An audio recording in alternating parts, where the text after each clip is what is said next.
بسم اللہ الرحمن الرحیم۔ جس کو عہدہ دے دیا گیا، جس کو ذمہ دار بنا دیا گیا، او جعل قاضیا بین الناس، یا لوگوں کے ساتھ، لوگوں کے درمیان اسے قاضی بنا دیا گیا، فیصلہ کرنے والا بنا دیا گیا، او جعل قاضیا بین الناس، اگر کسی شخص کو لوگوں کا رہنما بنا دیا گیا، حاکم بنا دیا گیا، جج بنا دیا گیا، یہ لوگوں کے درمیان فیصلہ کرے، فقد ذبح بغیر سکین، گویا کہ اسے بلا چھری کے ذبح کر دیا گیا۔ آج ہم میں سے ہر شخص کی یہ خواہش ہوتی ہے کہ ہمیں گھر کا ذمہ دار بنا دیا جائے، گھر کی ذمہ داری میرے اوپر سونپ دی جائے، ہمیں اسکول کا ذمہ دار بنا دیا جائے، ہمیں مسجد کا خزانچی بنا دیا جائے، اسکول کا صدر بنا دیا جائے، گاؤں کا ذمہ دار بنا دیا جائے۔ ہر شخص کی یہ ذمہ داری اور ایک خواہش ہوتی ہے، اللہ ماشاءاللہ میرے بھائی، یہ ذمہ داری وہی شخص نبھائے گا جس کے اندر اللہ رب العالمین کا خوف۔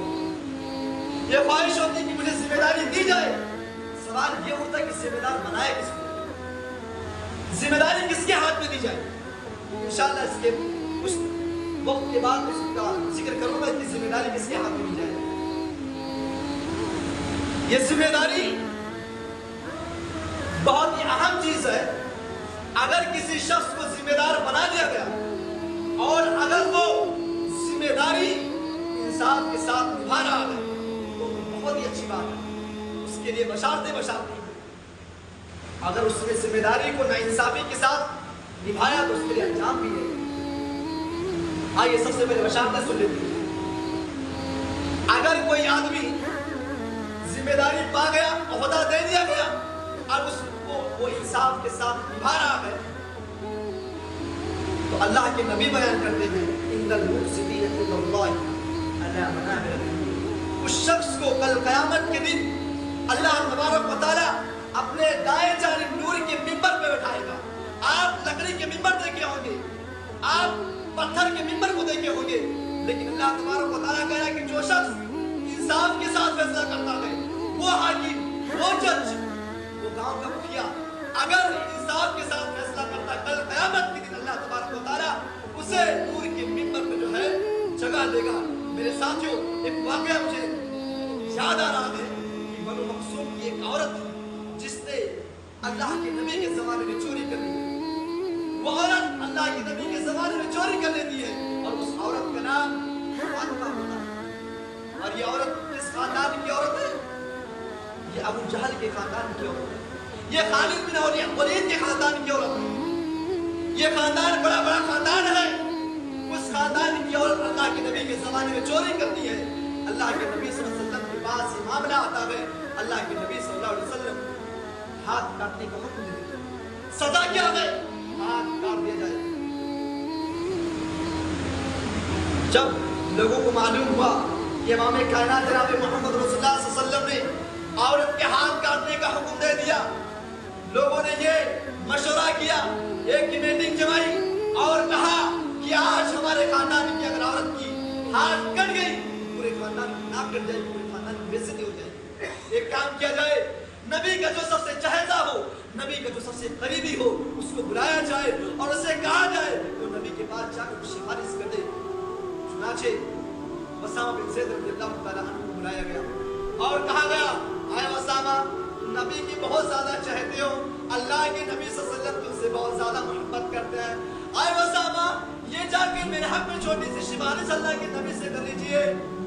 وہ یہ ہے کہ اللہ کے نبی سے جا کر کہہ دیجئے کہ اللہ کے نبی کچھ لے دے کر معاملہ کو رفع دفع کر دے۔ آج بھی یہ حال ہوتا ہے، اگر کوئی امیر آدمی کوئی گناہ کرتا ہے، اس کے سامنے کوئی غریب آدمی ہوتا ہے تو گاؤں کا مکھیا یا کوئی اور آدمی جو فیصلہ کرنے والا ہوتا ہے وہ یہی کرتا ہے کہ جو سرپنچ ہوتا ہے وہ سرپنچ کیا کرتا ہے، امیر آدمی کے فیصلے لے کر دیتا ہے اور یہ کہتا ہے کہ یہ امیر آدمی ہے، اس کے معاملے میں لے دے کر کچھ رفع دفع کر دیا جائے۔ میرے ساتھیوں، اللہ کے نبی صلی اللہ علیہ وسلم کے پاس اسامہ بن زید پہنچتے ہیں से कहते हैं, आए अल्लाह के नबी कुछ लेने दीजिए और मामला को रफा दफा कर दीजिए। अल्लाह के नबी सल्लल्लाहु अलैहि वसल्लम का चेहरा गुस्से से सुर्ख हो गया और कहा, आए वसामा, तुम अल्लाह रब्बुल आलमीन के हुदूद को तोड़ रहे हो, ऐसी चीज के बारे में सिफारिश कर रहे हो कि अल्लाह रब्बुल आलमीन की हदों को तुम पार कर रहे हो। आए वसामा, तुमसे पहले उम्मतें इसी वजह से हलाक व बर्बाद हुई कि उनको उनके दौर में जब उनका कोई बड़ा आदमी गुनाह करता था तो उनको सजा नहीं दिया जाता, कोई गरीब आदमी जब गुनाह करता उसको सजा दिया जाता था। उसके बाद अल्लाह के नबी ने कहा, आए उसामा बिन ज़ैद, इसका नाम फातिमा है और ये बनु मखसूम से ताल्लुक रखती है। अगर मेरी खुद की बेटी फातिमा बिनते मोहम्मद होती, फातिमा बिनते मोहम्मद होती, तो भी मैं उसके हाथ काटने का सजा का हुक्म दे देता। मेरे साथियों, ये अल्लाह के नबी सल्लल्लाहु अलैहि वसल्लम की इंसाफ है। आज हमारी हालात क्या है? आज हमारे नाइंसाफी और इंसाफ का ताल्लुक किस चीज से जोड़ा जा रहा है? अगर अमीर है तो उसके हक में फैसला किया जा रहा है। इंसाफ की बात आई तो यही मैं ये भी कर देता हूँ, आप गांव के मुखिया हैं, आप गांव के रहबर हैं, आप गांव के रहनुमा हैं। अगर आपके पास अगर कोई आदमी आपके पास फैसला को लेकर आता है, अपना केस आपके पास लेकर आता है, आप उसके मामले को सुलझाइए, उसमें भी आप इंसाफ से काम लीजिए। आपका अपना रिश्तेदार क्यों ना हो, आपका अपना सगा भाई क्यों ना हो, आपका अपना सगा बेटा क्यों ना हो, अगर उसने गलती की उसकी गलती का सजा उसे मिलना चाहिए, उसको मिलनी चाहिए, उसको सजा देना चाहिए। ये नहीं कि हम हक को दबा दें और नाहक फैसला किसी और के हक में करें। मेरे साथियों, अल्लाह के नबी सल्लल्लाहु अलैहि वसल्लम जब इंसाफ करते थे, बराबर मामले को जांचते थे, परखते थे कि मामला किसका है, उसके बाद अल्लाह के नबी सल्लल्लाहु अलैहि वसल्लम फैसला करते थे। आपको पता अल्लाह रब्बुल आलमीन कुरान पाक के इरशाद फरमाता है कि इन्नल्लाह यअमुरु, अल्लाह तबारक व तआला तुमको हुक्म देता है, अन तुअद्दुल अमानात इला अहलिहा, कि तुम अपने अहल को अमानत को लौटा दो, दे दो। यहाँ पर कुरान की ख़ुसूस से पता चलता है कि अगर आपके पास किसी की अमानत रखी हुई है, अब अमानत ये मत सोचिए कोई आपको पैसा दिया है तो वही पैसा अमान नहीं। अगर आपके पास कोई भी चीज किसी भी चीज के शक्ल में हो, अगर कोई आदमी आपको अपनी कोई राज बता दे, उस राज को छिपा कर रखना ये भी एक अमानत है। अगर आप उसको किसी से जाकर बयान करते हैं, ये अमानत के अंदर बयान है। अल्लाह के नबी सल्लल्लाहु अलैहि वसल्लम हिजरत का मौका है, अल्लाह के नबी सल्लल्लाहु अलैहि वसल्लम के पीछे चांद के लोग पड़े हुए हैं, नबी का चांद लेना चाहते हैं। ये अबू जहल अपने साथियों को लेकर निकलता है और तलवारें लेकर निकल रहे हैं लोग, अल्लाह के नबी सल्लल्लाहु अलैहि वसल्लम को कत्ल करने की प्लानिंग हो चुकी है। अल्लाह के नबी सल्लल्लाहु अलैहि वसल्लम हज़रत अली को बुलाते हैं और अली से कहते हैं, अरे अली, आज रात तुम मेरे बिस्तर पे सो जाना और मेरे पास ये मक्का की कुछ अमानतें रखी हुई है, इस अमानत को कल सुबह होते ही मक्का के लोगों में तकसीम कर देना। ये फला तक के लोगों की अमानतें हैं, उनको दे देना। उसके बाद तुम मेरे साथ चले आना, खबर में तुमको दे दूंगा, जहाँ रहूंगा वहाँ आ जाना। मेरे साथियों, हज़रत अली रज़ियल्लाहु तआला अन्हु को पता था इस बिस्तर पे सोऊंगा तो मेरी जान जा सकती है, लेकिन नबी का हुक्म था और नबी ने इसलिए कहा था, अल्लाह के नबी चाहते तो बाद उस अमानत को अपने साथ ले जाते, मामला जब रफा दफा हो जाता, इन लोगों का गुस्सा ठंड हो जाता, उसके बाद आप उनकी मामले दे देते। लेकिन नबी को खौफ था कहीं ऐसा ना हो कि मेरी वफात हो जाए, मेरी मौत हो जाए और ये मेरी अमानत मेरे ही जगह रह जाए और मैं अपने हाथों से न दे सकूं। मेरे साथियों, नबी की हालत अल्लाह के नबी सल्लल्लाहु अलैहि वसल्लम ने इंसाफ के ताल्लुक से, इंसाफ की जब बात आती है तो ये भी इस्लाम के अंदर इंसाफ का जो अहमियत है, ये कल क़यामत के दिन जब वो सूरज एक मील की दूरी पर हमारे सामने हो, वहां हम उसके धूप और उसके गर्मी से बेहाल होंगे। ऐसे वक्त में अल्लाह तबारक व तआला अपने कुछ स्पेशल बंदे को अपने अर्श के साए की नीचे जगह देगा। इमाम कायनात जनाब मोहम्मद रसूलुल्लाह सल्लल्लाहु अलैहि वसल्लम उस स्पेशल बंदों के ताल्लुक से फरमाते हैं, उसमें सबसे पहला बंदा वो होगा इमाम आदिल, जो इंसाफ के साथ फैसला करता है। अब यहाँ इमाम का मतलब ये नहीं कि जो मस्जिद में बैठ कर जो खड़े होकर इमाम नमाज पढ़ाता वो नहीं है। यहाँ आदिल इसकी वजाहत कर रही है कि इमाम आदिल से मुराद गांव का मुखिया है या कोई भी आदमी آپ کے سامنے 4 لوگ بیٹھے ہو, اپنا معاملہ تو کسی کے پاس لے کے جا رہے ہو, وہ آپ کا عادل ہو گیا, اور آپ وہ اگر آدمی فیصلہ کرے تو انصاف کے ساتھ فیصلہ کرے, وہ عادل ہے. میرے ساتھیوں, انصاف کے اندر درجے میں یہ بھی شامل ہے کہ آپ کے پاس, آپ باپ ہیں, آپ کے پاس 5 اولادیں ہیں, 5 اولاد ہے, ایک اولاد سے آپ کی بڑی محبت ہے, بڑی چاہت ہے, آپ اس سے بڑی لگاؤ ہے, وہ اولاد نیک بھی ہے, اچھا بھی ہے, دیندار بھی ہے, اور وہیں پر ایک دوسرا لڑکا آپ کی بات کو کم مانتا ہے, دیندار کم ہے, نیک کم ہے, اس کے اندر دینداری کم ہے. میرے ساتھیوں, لیکن جب آپ اپنے جائیداد کا بنٹوارا کرتے ہو تو اپنے ایک اولاد کو زیادہ پراپرٹی دیتے ہو, وہیں پر دوسرے اولاد کو کم دیتے ہو, یہ بہت بڑی ناانصافی ہے, اور اس ناانصافی کو اللہ تبارک و تعالیٰ معاف کرنے والا نہیں ہے. اور وہیں پر آپ نے اپنے بیٹے کو جائیداد دے دیا اور بیٹی کو محروم کر دیا. تو سنو, آپ پوری زندگی 60 سال مسجد میں آ کر نماز پڑھ رہے ہو, رمضان ابھی گیا, اس میں رمضان کا روزہ بھی رکھا آپ نے, ساری نیکیاں کر تو رہے ہو, لیکن بیٹیوں کے حق مار رہے ہو. اگر بیٹیوں اور بہنوں کا حق مار رہے ہو, رمضان کا موقع آیا, عید کا موقع آیا, آپ نے 1 کلو سویا لے کر اپنی بہن کو دے دیا, 500 کپڑے لے کر اپنے بہن کو دے دیا, کچھ پیسے دے کر یہ سوچ رہے کہ میں نے اپنے بہن کے حق کو ادا کر دیا, اپنے بیٹیوں کے حق کو ادا کر دیا. اللہ کی قسم, آپ کا یہ نماز سے روزہ, یہ ساری چیزیں ساری مثالیں برباد ہیں, کیونکہ یہ اللہ رب العالمین کا حق نہیں, یہ مردوں کا حق ہے. آپ اپنے بیٹے کو جائیداد دے رہے ہو, پورے گاؤں کی بات میں کہہ رہا ہوں, ہر کوئی آدمی اپنے بیٹی کو, اللہ ماشاءاللہ 1-2 آدمی کو چھوڑ کر ہر کوئی آدمی اپنے بیٹیوں کے حق سے, اپنے بیٹیوں کے حق کو محروم کر رہا ہے, بیٹیوں کو حق نہیں دے رہا ہے. میرے ساتھیوں, یہ حق اس کے مان رہے ہو, اور حق مان رہے ہو, یہ نماز, یہ روزے, یہ زکات, یہ صدقات آپ کے کام نہیں آئیں گے, یہ اللہ رب العالمین کا حق نہیں ہے. آپ یہ سوچتے ہو کہ میری بہن معاف کر دے گی, معاف کرنے کی کوئی چیز نہیں ہے. بہن کے دل سے جا کے پوچھئے, وہ اوپر کے دل سے آپ کو کہے بھائی رہ دو, لیکن اگر انصاف آپ کے اندر ہو, اگر آپ عدل کرنے والے ہیں, ان کے سامنے عدل کیجیے, اپنے بہن اپنے بیٹے کو. میرے ساتھیوں, اللہ کے نبی صلی اللہ علیہ وسلم نے عادل کی, جو جج ہوتے, جو قاضی ہوتے, جو گاؤں کے مخیا ہوتے ہیں, اس کے 3 قسمیں ہیں. اللہ کے نبی نے فرمایا القضاۃ ثلاثۃ, قاضی کے 3 قسمیں ہیں, جج کے, مجسٹریٹ کے 3 قسمیں ہیں. واحد فی الجنہ, ان میں سے ایک جنت میں داخل ہوگا, وہ اثنان فی النار, اور 2 عادلی, جو 2 قاضی جہنم کے اندر داخل ہوگے. اب وہ کون ہوں گے؟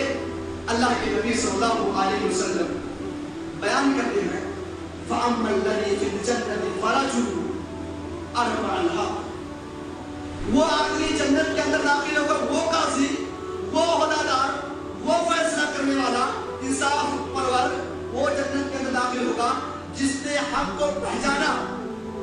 2 آدمی آپ کے پاس اپنے مقدموں کو لے کر آئے, آپ نے دیکھا کہ حق اس کے حق میں جا رہا ہے, پہچان لیے, پہچاننے کے بعد اسی کے حق میں فیصلہ کر دیے, وہ آدمی, اللہ کے نبی کہہ رہے ہیں کہ وہ آدمی جنت کے اندر داخل ہوگا. یہ نہیں کہ حق کو پہچاننے کے بعد اپنے اور پرائے کے اندر فرق کیا اور اپنے خاندان کے حق میں فیصلہ کر دیا, وہ آدمی حق کا فیصلہ کرنے والا نہیں ہے.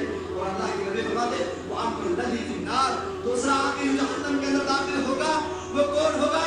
وہ یہ ہوگا بِظُلْمِهِ, حق کو پہچاننے کے بعد اس نے معاملے کو انصاف کرنے کے بجائے ناانصافی کر گیا, حق کو جانا کہ حق ہے, اس نے بےمانی کر گیا, وہ آدمی اللہ رب العالمین, اللہ کے نبی فرماتے ہیں وہ آدمی جہنم کے اندر داخل کر دیا جائے گا. اور ایک تیسرا آدمی وہ ہوگا جو حق کو پہچانا ہی نہیں, حق کو جانا ہی نہیں, یعنی کسی جاہل کو آپ عہدہ دے دے, کسی جاہل کو گاؤں کا مخیا بنا دے, کسی جاہل کو مسجد کا خزانچی بنا دے, کسی جاہل کو اسکول کا صدر بنا دے.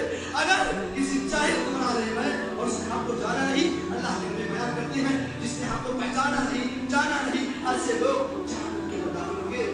میرے ساتھیوں, اس حدیث سے معلوم کیا ہوا کہ قاضی دین ہے, اس میں دین ہے, جنت صرف ایک جائے گا. معاملہ ایسا ہی ہے, 73 فرقے ہیں, ان میں صرف اور صرف ایک فرقہ جنت میں جائے گا. معاملہ ایسا ہی ہے, 3 قاضی اس میں دین ہے, جنت میں صرف ایک قاضی جائے گا. ہاں, فیصلہ وہ بھی کرتے ہیں, لیکن حق کو جاننے کے بعد کر دیتے ہیں, انصافی کر دیتے ہیں. اور کچھ لوگ ایسے ہیں کہ ही नहीं है, बस शक्ति और मूल न्याय इनके हक में फैसला कर दिया, मूल न्याय उनके हक में फैसला कर दिया। अगर इस किस्म के समाज के अंदर अगर कोई है तो जानिए इसकी पहचान अब आइए मसला ये है कि जिम्मेदार बनाया किसको जाए, जिम्मेदारी किसके हाथ में दी जाए।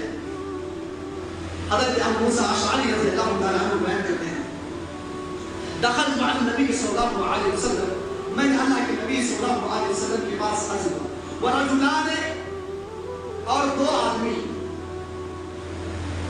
दूसरी किताबों और दूसरे हदीस से मिलता है कि वो सगे भाई थे, यानी हज़रत अबू मूसा अशअरी रज़ियल्लाहु तआला अन्हु की चचाजाद भाई थे। इस सब के सब अल्लाह के नबी के पास हाजिर हुए और उन्होंने कहा, यानी अबू मूसा अशअरी ने कहा, अल्लाह के नबी सल्लल्लाहु अलैहि वसल्लम, आपकी मिल्कियत में जो गांव है, जो करिया है, जो इलाका, जो बस्ती है, अल्लाह के नबी उनमें से किसी एक गांव का मुझे अमीर बना दीजिए, मुझे जिम्मेदार बना दीजिए। उसके बाद अबू मूसा अशअरी कहते हैं कि अहदुहुम, दोनों भाइयों में से एक भाई ने कहा, अल्लाह के नबी मुझे भी किसी एक गांव का जिम्मेदार बना दीजिए, और तीसरे ने कहा, अल्लाह के नबी मुझे भी किसी एक गांव का, एक बस्ती का जिम्मेदार बना दीजिए। अल्लाह के नबी ने कहा, इन्ना वल्लाहि ला नुबद्दी हादल अम्र, अल्लाह की कसम, अल्लाह के नबी ने कसम खाकर कहा, क्या लोगों मैं ऐसे लोगों को जिम्मेदार नहीं बनाता जो जिम्मेदारी खुद मांगे, जो कहे कि लाओ मुझे इस गांव का जिम्मेदार बना दिया जाए, लाओ मुझे मस्जिद का जिम्मेदार बना दिया जाए, लाओ मुझे स्कूल का जिम्मेदार बना दिया जाए। अल्लाह की कसम मैं ऐसे लोगों को जिम्मेदार नहीं बनाता। पता क्या चला कि जिम्मेदारी उसके हाथ में देना ही नहीं चाहिए जो जिम्मेदारी को कम करे, जिम्मेदारी उसके हाथ में न दो जो जिम्मेदारी खुद मांगे, लाओ मुझे जिम्मेदारी दे दो। और ये भी बता दूं, अल्लाह के नबी ने उस हदीस के अंदर ये भी सराहतन किया, जो शख्स जिम्मेदारी की लालच करे, ख्वाहिश करे, उसको भी जिम्मेदारी मत दो। क्योंकि हज़रत अबू मूसा रज़ियल्लाहु तआला अन्हु बयान करते हैं कि मैंने अल्लाह के नबी से कहा, अल्लाह के नबी मुझे फलां गांव का जिम्मेदार बनाइए। अल्लाह के नबी ने कहा, अय अबू मूसा तुम्हारे अंदर इतनी ताकत नहीं है, तुम्हारे अंदर इतनी कुव्वत नहीं है कि तुम जिम्मेदारी को संभालो। ये जिम्मेदारी आसान नहीं है, हर शख्स जिम्मेदार है, घर का जिम्मेदार, गांव का जिम्मेदार, अपने बच्चों का जिम्मेदार, औरतें भी जिम्मेदार है, अपने बच्चों की जिम्मेदार, अपने शौहर की जिम्मेदार है। मेरे साथियों, कोई शख्स ये डाले कि जिम्मेदारी आसानी है, अगर जिम्मेदार बनाया जाए तो ऐसे शख्स को जो दीन से लगाव रखता हो, और आप कमेटी बनाए और देखे इसकी अगर सलाहियत है कि जिम्मेदारी को निभा ले जाए, चार लोग मिलकर उससे अपनी बात रखे, भाई आपके अंदर मैं देख रहा हूँ समाज के कुछ लोग आपसे राजी हैं, आपको कबूल करना चाहते हैं, आपसे कुछ लोग राजी हैं, और आपके अंदर एक लोग देख रहे हैं कि आपके अंदर एक सलाहियत है कि आप जो है जिम्मेदारी को निभा सकते हैं। अगर मैं एक चीज सुन रहा था, एक वीडियो सनाउल्लाह मदनी की, उन्होंने कहा कि जिम्मेदारी किसके हाथ में सौंपना चाहिए, मालदारों के हाथों से, कि जो शख्स मालदार है उनको जिम्मेदारी देनी चाहिए। क्यों? खुदा ना खास्ता मस्जिद के ऊपर कोई आपत्ति, कोई मुसीबत आ जाए तो अगर वो उस शख्स को जिम्मेदारी दे दे जो सिर्फ अल्लाह अल्लाह करता हो, उसके पास यहाँ से पैसा जाता हो, उसे करता हो, तो अब कोई मसला आ जाए तो सिर्फ पैसा जितना रखा उतना दे सकेगा, और उसके बाद कोई आगे का कार्रवाई नहीं कर पाएगा। सलाउल्लाह मसली इस बात की तस्लीह कर देते कि जो अमीर हो उसको जिम्मेदार बनाया जाए, लेकिन अगर वो दीन से लगाव नहीं रखता है तो उसको दीन की बातें बताई जाए, उसको दीन की तरफ हिदायत किया जाए, उसको दीन की तरफ लाया जाए, ऐसे ही उसको सोहबत दी जाए, दीन से जुड़े। मेरे साथियों, हम कोई भी चाहे गांव का रहबर चुने, चाहे मस्जिद का रहबर चुने, मदरसे का रहबर चुने, सोच समझ कर चुने। मेरे साथियों, हम मीटिंग करते हैं, मस्जिद का जिम्मेदार इसको बनाया जाए, स्कूल का जिम्मेदार इसको बनाया जाए, गांव का जिम्मेदार इसको बनाया जाए। मैं आपसे ये कहना चाहता हूँ, क्यों नहीं एक मीटिंग ये की जाती है कि गांव का नौजवान मगरिब के बाद टोलियां बनाकर इधर घूम रहा है, इसके बारे में मीटिंग की जाए।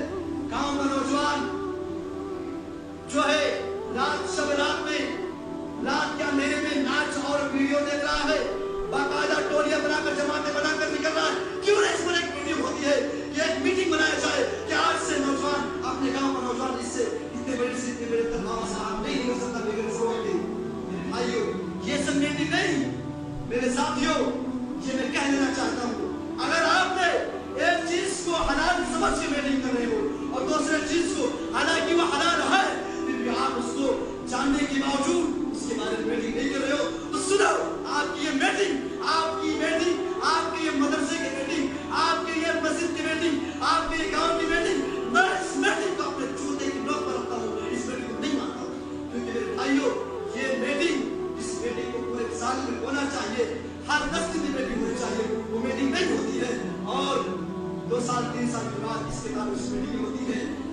साथियों, अगर आपको ओहदा दिया जाए तो इंसाफ के साथ निभाइए। अगर आपको किसी को ओहदा बना दिया जाए तो एक मरतबा हज़रत उमर फारूक रज़ियल्लाहु तआला अन्हु के ताल्लुक से महात्मा गांधी का आप जानते हैं, नाम सुने होंगे, बहुत ही अपने देश के लीडर, सियासी लीडर भी थे। वो अपने तहरीरी और अपनी किताबों में बाकायदा लिखा है कि जिसको हुकूमत करना है वो उमर बिन खत्ताब रज़ियल्लाहु तआला अन्हु की सीरत है। उमर बिन खत्ताब रज़ियल्लाहु तआला अन्हु की हुकूमत पढ़े। उमर बिन खत्ताब जो 22 लाख मुरब्बी मील का हुकूमत करने वाला उमर बिन खत्ताब रज़ियल्लाहु तआला अन्हु रात को बश कर रहा है, निकल रहा है कि कौन क्या कर रहा है। एक रात उमर बिन खत्ताब रज़ियल्लाहु तआला अन्हु अपने गुलाम असलम के साथ निकल गए और क्या देखा है कि एक बूढ़ी औरत, मेरी माँ मैंने बहुत से सुने, एक बूढ़ी औरत जिसके बच्चे भूख से बिलख रहे हैं, तड़प रहे हैं। बूढ़ी औरत ने क्या किया, हांडी में पानी रखा और आग पर उस हांडी को रख दिया। पानी उबल रहा है, उमर बिन खत्ताब रज़ियल्लाहु तआला अन्हु का गुजर हुआ और देखा, कहा है मेरे गुलाम, चलो देखते हैं वहां का माजरा क्या, वहां की हालत क्या है। उमर बिन खत्ताब रज़ियल्लाहु तआला अन्हु उस बूढ़ी के पास जाते हैं और ये माजरा देखते हैं। कहा, ऐ मेरी खातून, ऐ मेरी बूढ़ी माँ, ये बात क्या है, इसमें क्या पकड़ा है। बूढ़ी औरत ने जवाब दिया, ऐ फला शख्स, इस हांडी में पानी पका रही हूँ, मेरे बच्चे भूख से बिलख कर रो रहे हैं, उनकी शिद्दत बढ़ रही है, उनको भूख लगी हुई है और मैं ये काम इसलिए कर रही हूँ ताकि मेरे बच्चों को दिलासा हो जाए कि मेरी माँ खाना पका रही है, मेरे घर में खाना पकाने के लिए कुछ भी नहीं है, मैं अपने बच्चों को दिलासा देने के लिए काम कर रही हूँ ताकि बच्चे दिलासे में सो जाए। मेरे साथियों, उस बूढ़ी औरत ने उमर बिन खत्ताब रज़ियल्लाहु तआला अन्हु से ये भी कहा, आए फला शख्स, मैं उमर को माफ नहीं करूंगी, अमीरुल मोमिनीन को माफ नहीं करूंगी। उमर बिन खत्ताब रज़ियल्लाहु तआला अन्हु सामने खड़े हुए हैं। बूढ़ी औरत कहती है, मैं अमीरुल मोमिनीन को माफ नहीं करूंगी, कल क़यामत के दिन ये मुकदमा, ये बात अल्लाह के नबी के पास रखूंगी, अल्लाह रब्बुल आलमीन के पास रखूंगी। उमर बिन खत्ताब रज़ियल्लाहु तआला अन्हु कहते हैं, ऐ मेरी बूढ़ी माँ, इसमें उमर की क्या गलती है, इसमें अमीरुल मोमिनीन की क्या गलती है, इसमें उमर की क्या गलती है, वो देख थोड़ी ना रहा है। उसके बाद बूढ़ी औरत का जवाब सुनिए, ऐ ओहदादारों, अपने आप को इंसाफ करने वालों, अपने आप को ओहदा तलब करने वालों, सुनो। उस बूढ़ी औरत ने जवाब दिया, क्या है फला शख्स, तुम्हें मालूम नहीं कि एक हाकिम की जिम्मेदारी क्या होती है, एक ओहदा की, एक अमीरुल मोमिनीन की जिम्मेदारी क्या होती है कि उन लोगों के हालात को मालूम करे। क्या उसको मेरे हालात को मालूम करने की जरूरत नहीं पड़ी? मैं अल्लाह रब्बुल आलमीन से इसका बदला लूंगी, कल क़यामत के दिन अल्लाह रब्बुल आलमीन से उमर के बारे में मुकदमा दर्ज करूंगी। मेरे साथियों, उसको कहते हैं ओहदादार, उसको कहते हैं इंसाफ परवर, इंसाफ करने वाला उसको कहते हैं, उसको कहते हैं कि ओहदा तलब करने वाला। मेरे साथियों, हज़रत उमर खत्ताब रज़ियल्लाहु तआला अन्हु ने अपने गुलाम असलम को लिया और वहीं से निकले बैतुल माल के पास आया और एक बोरी से लिया और उसके बाद में शहद की कुछ गोलियां ली, कुछ पीली और पन्नी में रखा। उसके बाद उसको क्षमा करने के बाद अपने गुलाम असलम से कहा, ऐ मेरे गुलाम, मेरे पीठ पर लाद दो। क्या मेरे पीठ पर लाद दो? असलम ने कहा, ऐ मेरे आका, ये तो नाइंसाफी है, नहीं, इसको मैं अपने पीठ पर लादूंगा, मैं खुद पहुंचा देता हूँ। उसके बाद मेरे साथियों, हज़रत उमर बिन खत्ताब रज़ियल्लाहु तआला अन्हु ने कहा, नहीं, आए मेरे गुलाम, ये मेरा काम है, ये मेरा काम है, तुम लादो, मेरे पीठ पर लादा गया। उसके बाद उमर बिन खत्ताब रज़ियल्लाहु तआला अन्हु उस बूढ़ी औरत के घर को सारा सामान पहुंचा दिया और अपने हाथ से खुद खाना पकाया और पकाने के बाद उसके बच्चों को खिलाया। जब तक वो बच्चे हंसते मुस्कुराने न लगे, घर से कदम नहीं हटाया।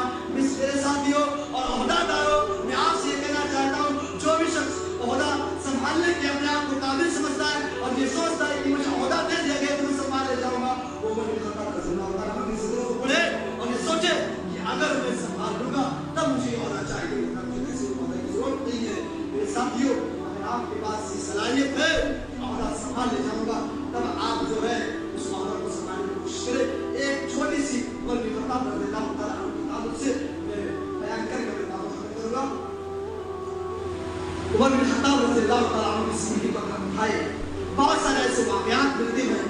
جمعہ میں بیان نہیں کیا سکتے, وقت اس کے لیے نہیں بچتی. ایک واقعہ جو مختصر سا ہے لیکن بڑا دلچسپ واقعہ ہے. عمر بن خطاب رضی اللہ تعالیٰ عنہ کا بیٹا ملک شام میں ہے, اور ایک رات عمر بن خطاب رضی اللہ تعالیٰ عنہ کا بیٹا کھجور اور انگور کو اس کے رس کو نکالا اور پوری رات اس کو سڑایا, پوری رات اس کو نچوڑ کر رکھا, اور وہ جوس جو ہے وہ جو جوس ہے اس کے اندر نشہ پیدا ہو گیا. وہ نبیذ کا شکل اختیار کیا, اور یہ نبیذ شراب کی ایک قسم ہے. نوجوانوں آپ نے سنا ہو کہ اپنے گاؤں میں بہت سارے لوگ شراب پیتے ہیں, ان کے تعلق سے یہ ہے کچھ شرابی بھی اس گاؤں میں پیدا ہو گئے ہیں. وہ عمر بن خطاب رضی اللہ تعالیٰ عنہ کے بیٹے نے اس نبیذ کو ناانجانے میں پی لیا, اور جب ملک شام کے گورنر کو معلوم ہوا, عمر بن عاص رضی اللہ تعالیٰ عنہ کو معلوم ہوا کہ عمر بن عبد العزیز کے بیٹے نے نبیذ پی لیا ہے, انہوں نے ان کو بلایا اور 40 کوڑے لگائے. جلادوں کو حکم دیا کہ 40 کوڑا لگایا جائے. لگا دیا گیا. مدینہ میں دوسرے دن عمر بن خطاب رضی اللہ تعالیٰ عنہ کو پتا چلا کہ میرے بیٹے نے نبیذ کیا, اس کے بدلے میں جو ہے اس کو سزا بھی ملی.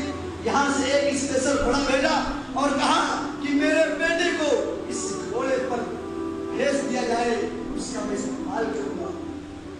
بیٹے کو یہ خبر ملی کہ میرے ابو جان کو یہ بات معلوم ہو گئی, اسپیشل گھوڑا بھی بھیجا, تو بڑا خوش ہوا اور یہ سوچا کہ ہو سکتا ہے میرے باپ ان لوگوں سے بدلا لے, کیونکہ میں نے ناانجانے میں پیا تھا, نبیذ پیا تھا جو ایک شراب کی قسم ہے, ہو سکتا ہے میرا باپ وہاں سے نکلا کے مجھے اپنے پاس ہم لے.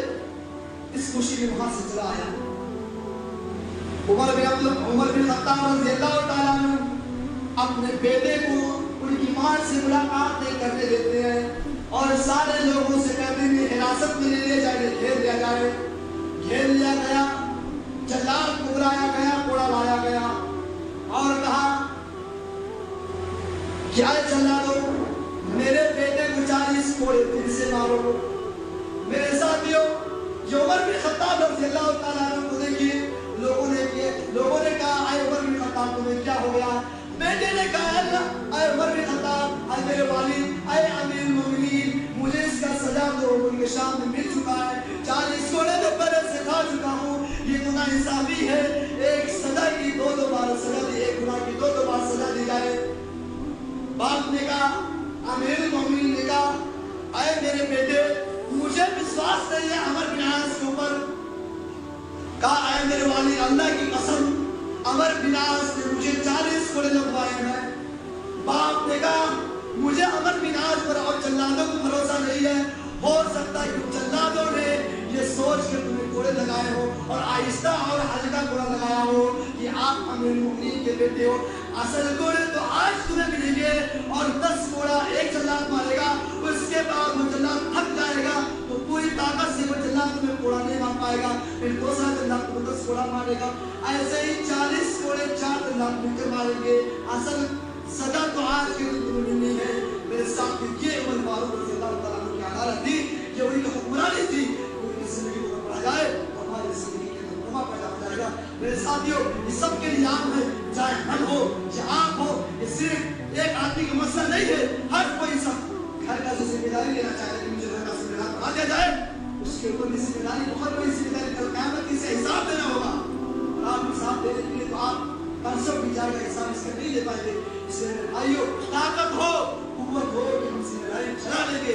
گھر کا ہو, مسجد کا ہو, مدرسے کا ہو, گاؤں کا ہو, تب ذمہ داری سنبھالے اور ذمہ داری پیچھے مت پڑے. اللہ رب العالمین سے آخر دعا ہے کہ اللہ تبارک و تعالیٰ ہم اور تمام لوگوں کو صحیح سوچ رکھا, اللہ ہمیں سب ذمہ دار بنا دیا گئے ہیں. اللہ ہم کو اپنی ذمہ داری کو بخوبی اچھے انداز سے پیش کرنے کی توفیق عطا فرما. اللہ ہم سب کو حساب کے ساتھ فیصلہ کرنے کی توفیق عطا فرما. اللہ ہم میں سے جو انصاف کرنے میں غلطیاں کر